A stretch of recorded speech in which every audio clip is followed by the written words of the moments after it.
So hi friends. So మనం ఒక base ఏపీఐని ఎట్లా బిల్డ్ చేయాలనేది చూసాం కదా. ఇప్పుడు కొంచెం కోడ్ రీస్ట్రక్చరింగ్ చేద్దాం, కోడ్ ఫార్మాటింగ్ ఎట్లా చేసుకోవాలనేది చూద్దాం. నెక్స్ట్ ఈ రిక్వెస్ట్ అండ్ రెస్పాన్స్ ఆబ్జెక్ట్స్ అంటే ఏంది, వాటి వల్ల యూజ్ అయింది, వాటిని ఎట్లా వాడాలి మీ ఏపీఐ మ్యాపింగ్లో కానీ, ఏపీఐ రిక్వెస్ట్లలో కానీ, మీ లాజిక్లో కానీ, కోడ్ లాజిక్లో కానీ, అవి ఎక్కడ యూజ్ అవుతాయి అనేది కూడా చూద్దాం. సో ఇప్పుడు ఫస్ట్ థింగ్ కోడ్ ఫార్మాటింగ్. ఎందుకు ఎందుకు అని అంటే, నువ్వు ఇప్పుడు ఇట్లా రాసిన యాప్ డాట్ గెట్ అని రాసి ఇట్లా ఒక ఫంక్షన్ రాసినా కూడా, ఇట్లా నువ్వు ఇంకొక 100 సార్లు ఇంకో 100 ఫంక్షన్లు 200 ఫంక్షన్లు రాసినా కూడా వర్క్ అయింది. కాకపోతే ఏంటి అని అంటే, నీకు నెంబర్ ఆఫ్ కోడ్ లైన్స్ పెరుగుతాయి సింగిల్ ఫైల్లో. ఇది ఒకటే కాదు, నీకు ఇంకా చాలా కాన్ఫిగరబుల్ ఫైల్స్, నీకు ఇంకా వేరే లాజిక్ కూడా వస్తుంది. సో ఆ లాజిక్ని అంతా తెచ్చి నువ్వు ఇది ఒకటే ఫైల్లో పెడితే క్లమ్జీ అవుతుంది, నీ డీబగ్గింగ్ హార్డ్ అవుతుంది. సో ఎప్పుడైనా ఎర్రర్ వచ్చినప్పుడు నువ్వు ఏ లైన్ దగ్గర ఎర్రర్ వచ్చింది, ఏ ఫంక్షన్ దగ్గర ఎర్రర్ వచ్చిందని నీకు ఎతకడానికి 10-15 మినిట్స్ పడుతుంది. సో ఇన్స్టెడ్ అట్లా కాకుండా, అట్లా ఆగం కాకుండా మనం ఏం చేసుకోవచ్చు, దీనికి రిలేటెడ్ ఫంక్షనాలిటీ, దీనికి రిలేటెడ్ కోడ్ని అంతా తీసుకెళ్ళి వేరే ఫోల్డర్లో కానీ, దాని రిలేటెడ్ సబ్జెక్ట్ దగ్గర కానీ పెట్టుకుంటే మీకు డీబగ్గింగ్ కానీ, యాక్సెసింగ్ కానీ ఇవన్నీ ఈజీ అవుతాయి. సో దీనికోసం అనేది మనం కోడ్ ఫార్మాటింగ్, కోడ్ స్ట్రక్చరింగ్ అనేది ఫాలో అవ్వాలి. సో ఇప్పుడు ఈ రౌటింగ్కి సంబంధించిందంతా ఒక కాన్సెప్ట్ ఇక్కడ. సో ఈ రౌటింగ్ అంతా తీసుకెళ్ళి నువ్వు ఒక ఫోల్డర్లో పెట్టుకుంటావు, అంటే సపరేట్ రౌట్స్ అని ఒక ఫోల్డర్ క్రియేట్ చేసుకొని అందులో పెట్టుకుంటావు. సో అక్కడ నుంచి నీకు ఏమేమి అప్లికేషన్స్, ఏమేమి ఫంక్షన్స్ అయితే కావాలో అక్కడ నువ్వు మెన్షన్ చేసుకొని వాటిని ఇక్కడ జస్ట్ కాల్ చేస్తావు. సో అప్పుడు నీకు 2000 లైన్స్ యూజ్ అయిన కోడ్ సర్వర్ ఫైల్లో అప్పుడు నీకు ఆల్మోస్ట్ ఒక 20-30 లైన్స్కి రెడ్యూస్ చేసుకోవచ్చు. అంటే నీ ఫంక్షన్స్ లాజిక్ దాన్ని అంతా ఇప్పుడు 20-30 లైన్స్కి నీ సర్వర్ ఫైల్లో అవుతుంది. సో దీన్ని ఇప్పుడు మనం చేద్దాం, ఎట్లా చేయాలనేది చూద్దాం. సో ఇక్కడ నుంచి ఫస్ట్ మనం ఇది తీసేసిన తర్వాత ఇప్పుడు మనకు రౌట్ లేదు. సో ఇప్పుడు మనం రౌట్ క్రియేట్ చేయాలి. దాన్ని నువ్వు ఏం చేస్తావు, ఫస్ట్ ఒక ఫోల్డర్ క్రియేట్ చేసుకో, రౌట్స్ అని ఒక ఫోల్డర్ క్రియేట్ చేస్తావు. సో వాళ్ళు ఒక ఫైల్ క్రియేట్ చేసుకో, ఫైల్ పేరు మీ ఇష్టం ఏదైనా పెట్టుకోండి, route.js అని ఇచ్చిన నేను. సో ఇక్కడ నువ్వు ఏం చేయాలంటే, ఇప్పుడు రౌటింగ్కి సంబంధించిన ఆబ్జెక్ట్ని ఇనిషియలైజ్ చేయాలి. ఎట్లయితే సిమిలర్గా మనం అప్లికేషన్ అనే ఆబ్జెక్ట్ని ఎక్స్ప్రెస్ నుండి ఇనిషియలైజ్ చేసుకున్నామో, అంటే గెట్ చేసుకున్నామో, అట్లనే ఇప్పుడు రౌటర్ అనే ఒక ఆబ్జెక్ట్ ఉంటుంది, అది మన రౌటింగ్ అన్నిటికీ బేస్ ఆబ్జెక్ట్ అది. సో దాన్ని మనము ఇప్పుడు గెట్ చేసుకుందాం. నేను డైరెక్ట్గా షార్ట్ ఫామ్ వాడుతున్నా, సపరేట్గా ఒకసారి ఎక్స్ప్రెస్ని ఇనిషియలైజ్ చేసి తర్వాత ఎక్స్ప్రెస్ నుండి మళ్ళీ నువ్వు రౌటర్ని తీయకుండా డైరెక్ట్గా డాట్ పెడితే దాంట్లో ఉన్న ఆబ్జెక్ట్ అన్నిటిని నువ్వు యాక్సెస్ చేసుకోవచ్చు. సో ఇప్పుడు నువ్వు ఏం చేస్తావు, యాప్ డాట్ గెట్ అనే దాంట్లో నువ్వు ఏ లాజిక్ అయితే రాసినావో జస్ట్ యాప్ దగ్గర రౌటర్తోని రిప్లేస్ చేయండి. ఇప్పుడు కాన్స్టెంట్ రౌటర్ అని ఒక వేరియబుల్ ఉంది కదా, ఆ రౌటర్తోనే యాప్ డాట్ గెట్ అనే లాజిక్ని రిప్లేస్ చేయాలి. ఇక్కడ ఏదైతే యాప్ ఉందో దాన్ని రౌటర్తోనే రిప్లేస్ చేస్తావు. సో అంతే సింపుల్. సో ఇప్పుడు ఈ రౌటర్ని నువ్వు ఎక్స్పోర్ట్ చేయాలి, అంతే కదా. ఒక ఫైల్లో రాసిన కోడ్ని నువ్వు వేరే ఫైల్లో వాడాలనుకుంటే ఫస్ట్ ఆ ఫైల్లో నుండి ఆ కోడ్ని నువ్వు ఎక్స్పోర్ట్ చేయాలి వేరే ఫైల్కి. ఎక్కడ ఏదైతే యూజ్ చేయాలనుకుంటున్నావో అక్కడ మళ్ళీ ఈ ఫైల్ని నువ్వు ఇంపోర్ట్ చేసుకోవాలి. సో ఎక్స్పోర్ట్ చేయడానికి నీకు సింటాక్స్ మాడ్యూల్.ఎక్స్పోర్ట్స్ అని ఉంటుంది. సో దాంతో నువ్వు ఎక్స్పోర్ట్ చేసుకొని రౌటర్ అనే ఆబ్జెక్ట్ని ఎక్స్పోర్ట్ చేసుకొని ఎందులో వాడాలి, ఆ రౌట్ యాక్సెస్ కావాలి కదా. ఇప్పుడు నువ్వు http.get అని దానికి రిక్వెస్ట్ పంపిస్తే రాదు, ఎందుకంటే కాన్ఫిగర్ అయ్యలేదు, దీనికి తెలియదు, అది వేరే ఫైల్ ఉంది. కానీ ఇక్కడ server.ఫైల్లో నీకు ఇంకా కాన్ఫిగర్ కాలేదు. సో ఇప్పుడు మనం ఏం చేస్తాం, దాన్ని కాన్ఫిగర్ చేస్తాం. సో ఇంతకుముందు ఉన్న కోడ్లో ఇప్పుడు నువ్వు ఏం చేంజ్ చేసినావు, బేసికల్గా ఏదైతే నీ లాజిక్ ఉందో, బిజినెస్ లాజిక్ అనే ఫంక్షనాలిటీ ఉందో దాన్ని మాత్రం తీసుకుపోయి వేరే ఫైల్లో పెట్టినావు. కాబట్టి ఏ రౌట్కి ఇప్పుడు ఆ ఫైల్ కాల్ కావాలి, ఆ ఫంక్షన్ కాల్ కావాలి అని పెట్టుకున్నావు అనుకో. ఇప్పుడు సపోజ్ రౌటర్ అనేది ఆబ్జెక్ట్ను ఎక్స్పోర్ట్ చేసావు, ఆ రౌటర్ అనే ఆబ్జెక్ట్ని ఫస్ట్ ఇంపోర్ట్ చేసుకున్నావు.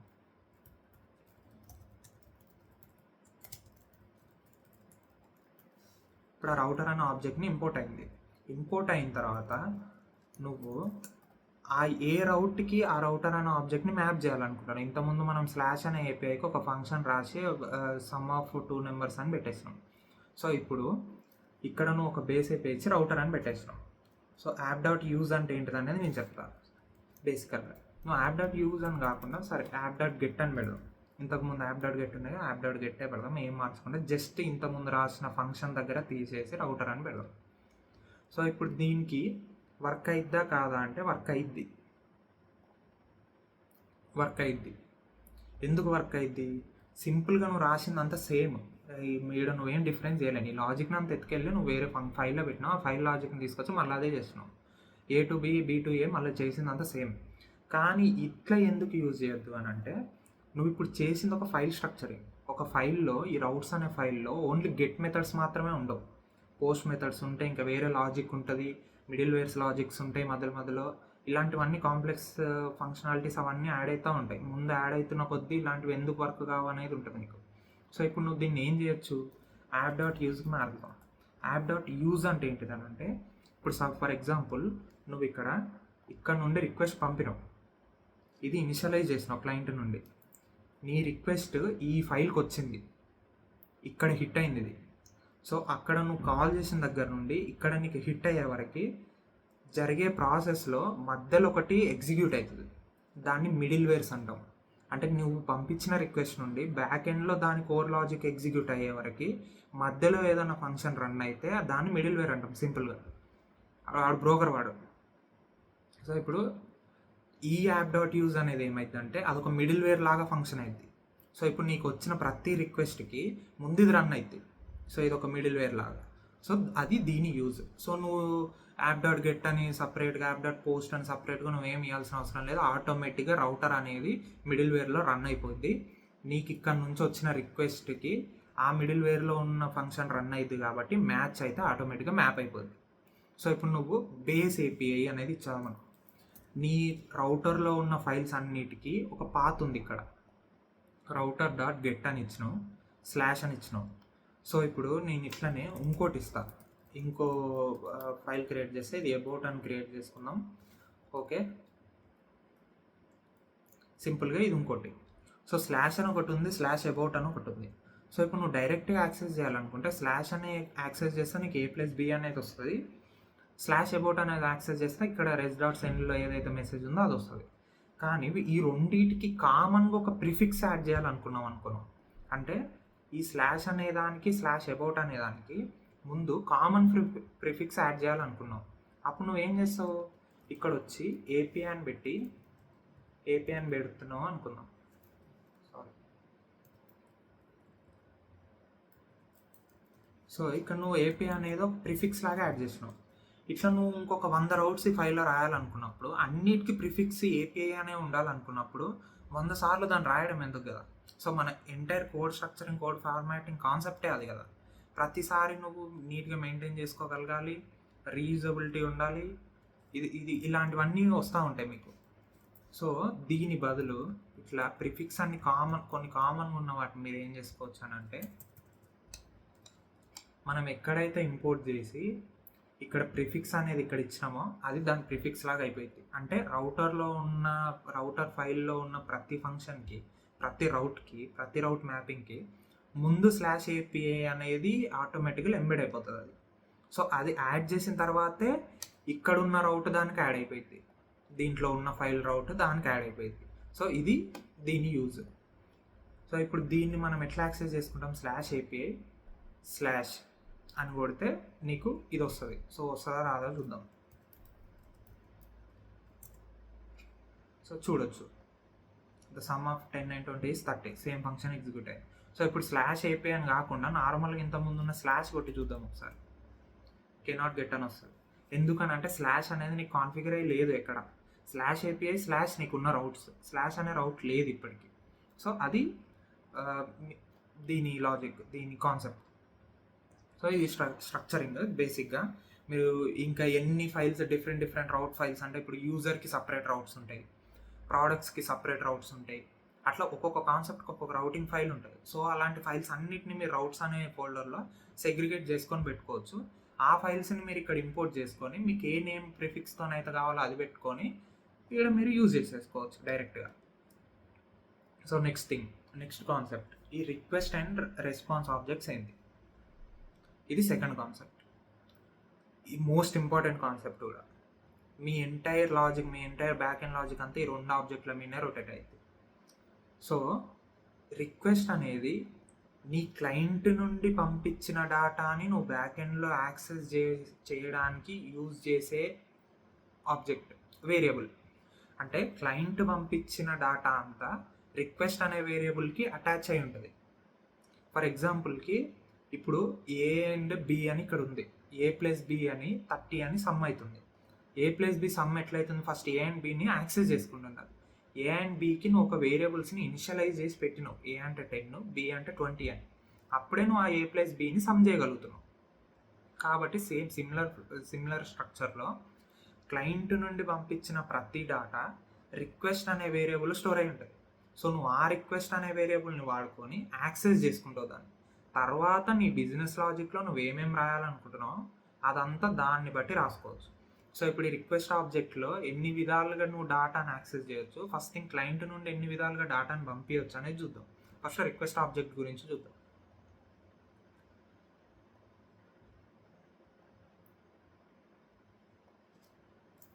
సో నేను ఇక్కడ ఇంకొక రౌట్ రాస్తా.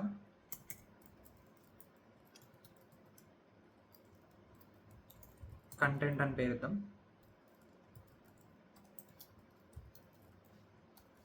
రిక్వెస్ట్ అండ్ రెస్పాన్స్ ఆబ్జెక్ట్ని పారామీటర్స్లలో కాల్ చేస్తున్నాం. సో ఇప్పుడు res.send అంటే ఏంది, రెస్లో ఉండే మెథడ్స్ గురించి ఏంది, ఏం టెన్షన్ పడద్దు. దాని గురించి వచ్చినప్పుడు దాని ఆబ్జెక్ట్ డీటెయిల్స్ గురించి చూద్దాం. ఫస్ట్ థింగ్ రిక్వెస్ట్ ఆబ్జెక్ట్ గురించి చూద్దాం.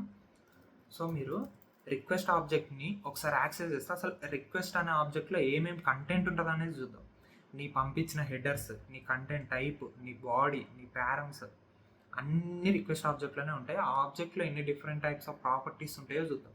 ఎప్పుడైనా సరే డెవలప్ చేసేటప్పుడు ఒకవేళ మీకు కన్ఫ్యూజన్ వచ్చినా, ఆబ్జెక్ట్లో ఏమేమి ప్రాపర్టీస్ ఉంటాయని కన్ఫ్యూజన్ వచ్చినా, ఏం యాక్సెస్ చేసుకోవాలని కన్ఫ్యూజన్ వచ్చినా, ఆ ఆబ్జెక్ట్ మొత్తాన్ని ప్రింట్ చేసేయండి, కన్సోల్లో ప్రింట్ చేసేయండి. మీ డెవలప్మెంట్లో ఆ ప్రాపర్టీస్ అన్నీ చూపెడతాయి, అక్కడ చూపెడతాయి. డైరెక్ట్ మీ కోడ్లను, మీకు క్రోమ్ కూడా ఓపెన్ చేసే దానికి సంబంధించిన కోడ్ సర్చ్ చేయాలని కూడా ఏం లేదు. సో దాని ప్రకారంగా మనం ఒకసారి డైరెక్ట్గా రిక్వెస్ట్ ఆబ్జెక్ట్ అని కన్సోల్ చేసి చూద్దాం.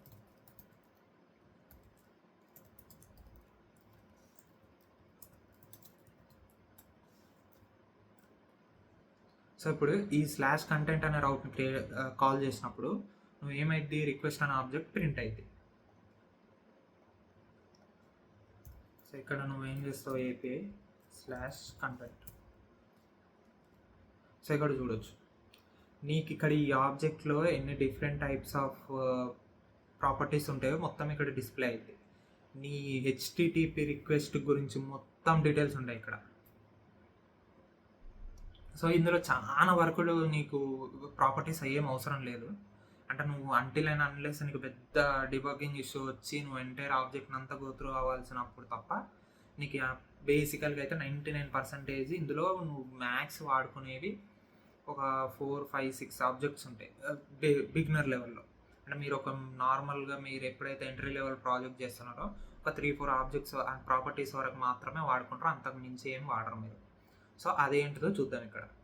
సో ఇక్కడ చూడొచ్చు రౌట్ మీద మీ ప్రాపర్టీ రౌట్ పాత్, ఏ పాత్ అనేది ఉంది, మెథడ్స్, ఏ మెథడ్ కావాలి ఆ మెథడ్స్ గురించి ఉంటుంది, ఏ హోస్ట్, ఎక్కడ నీ హోస్ట్ ఏంటి, నీ కనెక్షన్ గురించి కనెక్షన్ డీటెయిల్స్ ఉంటాయి, నీ హెడర్ డీటెయిల్స్ ఉంటాయి, కంటెంట్ టైప్ డీటెయిల్స్ ఉంటాయి. ఇలా డిఫరెంట్ టైప్స్, నీ పోర్ట్ ఏంటి, నీ పోస్ట్ నేము, ఇక్కడ క్వెరీ అని ఉంటుంది. సో ఇవన్నీ నువ్వు ఎట్లా యాక్సెస్ చేసుకోవచ్చు అదంతా ఈ ప్రాపర్టీస్ డీటెయిల్స్ అన్నీ నీకు ఇక్కడ కనబడతా ఉంటాయి అన్నమాట. సో ఇప్పుడు నేనేం చెప్పగలుగుతున్నా అంటే గెట్ రిక్వెస్ట్లో జనరల్గా గెట్కి పోస్ట్కి తేడా ఏంటిదని అంటే ఎట్ ద ఫ్లో మనం గెట్ అంటే ఏంటిది, పుట్ అంటే ఏంటిది, పోస్ట్ అంటే ఏంటిది కూడా ఇట్లా ఒక్కొక్కటి రాసుకుంటూ ఈ ఫ్లోలోనే చెప్పుకుంటూ వెళ్ళిపోదాం, సపరేట్గా మళ్ళీ వాటి గురించి డిస్కషన్ చేయకుండా. ప్రజెంట్ గెట్ రిక్వెస్ట్ మీద ఉన్నాం కాబట్టి గెట్కి పోస్ట్కి జనరల్గా తేడా ఏంటి అని అంటే పోస్ట్లో నువ్వు బాడీలో పంపిస్తావు డేటాని, గెట్లో హెడర్లో పంపిస్తావు నువ్వు డేటాని. అది మాత్రమే తేడా రెండింటికి డేటా పంపిస్తారు. గెట్ అంటే నువ్వు ఏం డేటా పంపించాల్సిన అవసరం లేదు కదా, డైరెక్ట్గా / అనే రౌట్ని కాల్ చేస్తున్నాం కదా, అయిపోయింది కదా అని అంటే కాదు. అది నువ్వు పోస్ట్లో కూడా ఏం డేటా పంపించకుండా అవుతుంది. కానీ బేస్గా గెట్కి పోస్ట్కి తేడా అయింది అంటే పోస్ట్లో నువ్వు బాడీలో పంపిస్తావు డేటాని, గెట్కి నువ్వు హెడర్లో పంపిస్తావు డేటాని. సో ఇక్కడ నీకు request.params అని యాక్సెస్ చేద్దాం. request.params ఏంటి అని అంటే నువ్వు అప్పుడప్పుడు మనము చూస్తూ ఉంటాం హెడర్లో ఐడి అని, పాత్ నేమ్ అని, లేదంటే కేటగిరీస్ అని, నీ పాత్కి ఎక్స్టెన్షన్ లాగా ఒక సంథింగ్ టైప్ ఆఫ్ డేటా వెళ్తూ ఉంటుంది. ఎలాంటి డేటా అంటే ఎట్లుంటుంది అంటే దాని స్ట్రక్చరు ఇప్పుడు ఇక్కడ వరకు నీ రౌట్ అనేది అయిపోయింది కదా. సో ఇక్కడ ఒక క్వశ్చన్ మార్క్ స్టార్ట్ అవుతుంది, ఇది క్వెరీ పారామీటర్స్ అని అంటాం. క్వశ్చన్ మార్క్తో తర్వాత ఉన్న వాటన్నిటిని క్వరీ పారామీటర్స్ అని అంటాం. పారమ్స్ అంటే డైరెక్ట్గా స్లాష్ తర్వాత ఒక వాల్యూ ఉంటుంది. ఇట్లా సేమ్ నీకు అది రౌట్లో ఇండల్జ్ అయినట్టే ఉంటుంది. సపరేట్గా నీకు ఒక వేరియబుల్ కైజన్ అయ్యో లేదంటే క్వశ్చన్ మార్క్ తర్వాత స్టార్ట్ అయ్యో ఉండదు. ఇట్లా స్లాష్ తర్వాత డైరెక్ట్గా ఒక పాత్ లాగా ఉండేదాన్ని పారమ్స్ అని అంటాం. నీకు దీని తర్వాత ఇంతకు ముందు ఉన్నట్టు క్వశ్చన్ మార్క్ తర్వాత వచ్చే వాటన్నిటిని క్వరీ పారామీటర్స్ అని అంటాం.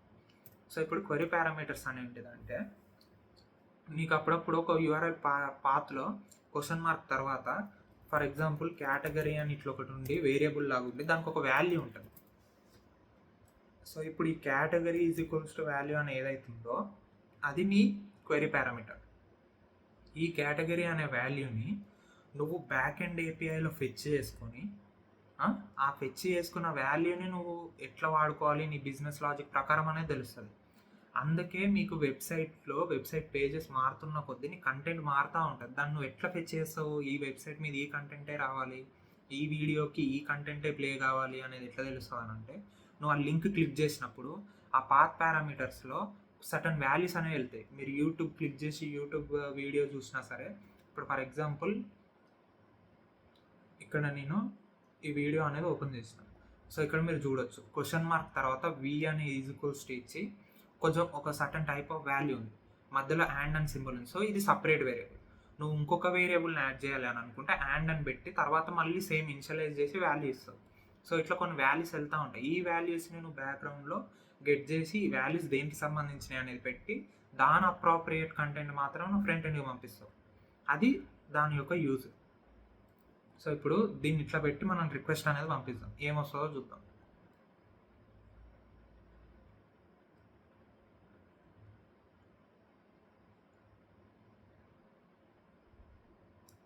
సో ఆబ్జెక్ట్ అనేది నల్ వచ్చింది, ఎందుకంటే అది పారమ్స్, మనం పంపించింది క్వెరీ పారామీటర్స్ కదా. సో ఇప్పుడు పారమ్స్ అనేది ప్రింట్ కావాలంటే మరి ఏం చేయాలి అని అంటే ఇంతకుముందు చెప్పినట్టు స్లాష్ పెట్టి v1 ఫస్ట్ అనేది ఒకటి పంపిస్తాం. సో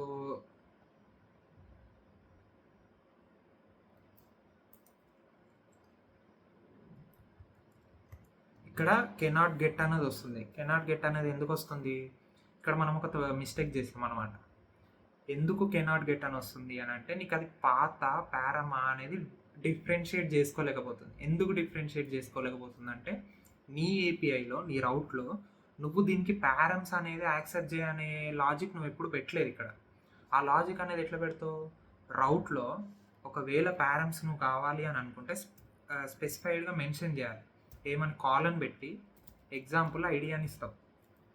ఓకే, అంటే కంటెంట్ తర్వాత స్లాష్ తర్వాత వచ్చింది అది పాత్కు సంబంధించింది కాదు, అది పారమ్స్కి సంబంధించింది అని దాని అర్థం. నువ్వు ఎప్పుడైతే స్లాష్ కాలన్ అని పెట్టి ఒక వేరియబుల్ నేమ్ ఇచ్చినావో అది నీ పారమ్స్ లాగా అయిపోయింది.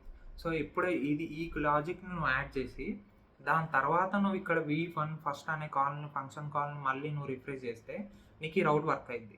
ఎట్ ద సేమ్ టైం ఆ v1 అనే ఫస్ట్ నీకు ఇక్కడ ప్రింట్ అయింది. సో ఎట్లా ప్రింట్ అయ్యిద్ది, ఐడి అనే వేరియబుల్తో ప్రింట్ అయ్యిద్ది. ఎందుకు అని అంటే నువ్వు కాలం తర్వాత పెట్టింది ఐడి. సో ఈ ఐడికి ఆటోమేటిక్గా ఈ వాల్యూ అనేది మ్యాప్ అయిపోతుంది. సో అది పారమ్స్ అనే కాన్సెప్ట్. సో ఇప్పుడు క్వెరీ పారామీటర్స్ని నువ్వు ఎట్లా యాక్సెస్ చేయొచ్చు అంటే రిక్వెస్ట్ డాట్ క్వెరీ. సో నువ్వు ఇక్కడ ఇదంతా ఇవ్వాల్సిన అవసరం లేదు. ఓకే, నీ జస్ట్ నార్మల్ రౌట్ ఇనిషియలైజ్ చేసి నువ్వు ఏమైతే డైనమికల్గా వాల్యూ, ఇదే క్వెరీ పారామీటర్స్కి ఉన్న అడ్వాంటేజ్. నీకు పారమ్స్కి క్వెరీ పారామీటర్స్కి తేడా ఏంటిదనేది తెలియాలి అని అంటే నువ్వు క్వెరీ పారామీటర్స్లో డైరెక్ట్గా ఇక్కడ నుంచి క్వశ్చన్ మార్క్ పెట్టుకొని వేరియబుల్స్ అన్నీ యాడ్ చేసుకుంటూ వెళ్ళిపోవచ్చు. డైనమికల్గా నువ్వు ఫ్రంట్ ఎండ్ నుంచి ఆ వేరియబుల్స్ అన్నీ వస్తాయి. ఫర్ ఎగ్జాంపుల్ ఇప్పుడు ID is equals to v1 and ఇంకోటి ఏం పెడదాం, name is equals to express అని పెడదాం. సో నువ్వు ఇప్పుడు ఇచ్చినప్పుడు ఈ రౌట్ అనేది వర్క్ అవుతుంది. ఎట్ ద సేమ్ టైం ఇక్కడ నీకు ఈ రెండు అనేవి ప్రింట్ అయిపోతాయి, ఐడి నేమ్. కానీ పారమ్స్లో ఏంది, నువ్వు మెన్షన్ చేయాలి ఈ పాత తర్వాత వచ్చేది పారామీటర్స్. సో ఆ పారమ్స్ అనేవి నువ్వు తీసుకో అని చెప్పాలి. సో ఆ పాత్కి అది మ్యాచ్ స్ట్రిక్ట్గా అది మాత్రమే ప్రింట్ చేస్తుంది. ఓకే, సో ఇది క్వెరీ పారామీటర్స్, అది పారమ్స్. సో ఈ రెండింటికి చిన్న డిఫరెన్స్ ఇది. నెక్స్ట్ థింగ్ ఇంకొకటి, పోస్ట్ మెథడ్ వచ్చినప్పుడు ఉంటుంది రిక్వెస్ట్ డాట్ బాడీ. అంటే నువ్వు బాడీలో ఏదైనా సిమిలర్గా ఇప్పుడు ఎట్లయితే మనం యూఆర్ఎల్ పాత్ పారామీటర్స్లో క్వెరీ పారామీటర్స్లో ఎట్లయితే పంపించినామో సిమిలర్గా రిక్వెస్ట్కి ఆ బాడీ అనేది పంపిస్తాం. సో ఆ బాడీ పంపించినప్పుడు ఆ బాడీని యాక్సెస్ చేయాలి అనుకుంటే రిక్వెస్ట్ డాట్ బాడీ కొడతా బాడీ అనేది నీకు యాక్సెస్ అవుతుంది. అంటే ఆ బాడీ కంటెంట్ అనేది నీకు యాక్సెస్ అవుతుంది. సో ఇది రిక్వెస్ట్ అనే ఆబ్జెక్ట్తోని నువ్వు వాల్యూస్ని గెట్ చేసుకొని చేసే ప్రాసెస్. సో ఇప్పుడు ఇక్కడ ఒక చిన్న లాజిక్ అనేది మనం రాద్దాం. ఫ్రంట్ ఎండ్ నుంచి ఒక 2 వాల్యూస్ పంపిస్తాం. ఈ ఫంక్షన్ ఎడిట్ చేద్దాం. ఇప్పుడు మనం ఏం చేస్తున్నాం, ఏని బీని మన లోకల్లో మన ఫంక్షన్లో ఇనిషియలైజ్ చేసి వాడుతున్నాం కదా. సో ఇప్పుడు ఈ ఏ బి అనే వాల్యూస్ని నేను క్లయింట్ సైడ్ నుంచి పంపిస్తాను. ఎట్లా పంపిస్తాము, క్వెరీ పారామీటర్స్ కానీ పారామ్స్ కానీ వాడి పంపిస్తాం. అది ఇప్పుడు నేను చేసి చూపెడతాను. సో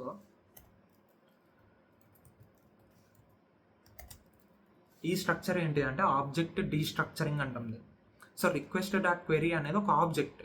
సో ఆ ఆబ్జెక్ట్లో కొన్ని వాల్యూస్ ఉన్నాయి. ఇప్పుడు ఇక్కడ ఎట్లయితే మీకు ఒక ఆబ్జెక్ట్ ప్రింట్ అయిందో ఆబ్జెక్ట్లో కీ వాల్యూ పేర్స్ 2 ఉన్నాయి. ఐడికి ఒక సెట్ ఆఫ్ వాల్యూ ఉంది, నేమ్కి ఒక వాల్యూ ఉంది. సో ఈ 2 ఐడిని నేమ్ని నువ్వు యాక్సెస్ చేయాలనుకుంటే ఈ ఎంటైర్ ఆబ్జెక్ట్ మొత్తం రిక్వెస్ట్ డాట్ క్వెరీ. సో ఈ రిక్వెస్ట్ డాట్ క్వెరీలో 2 వేరియబుల్స్ ఉన్నాయి, ఐడి నేమ్.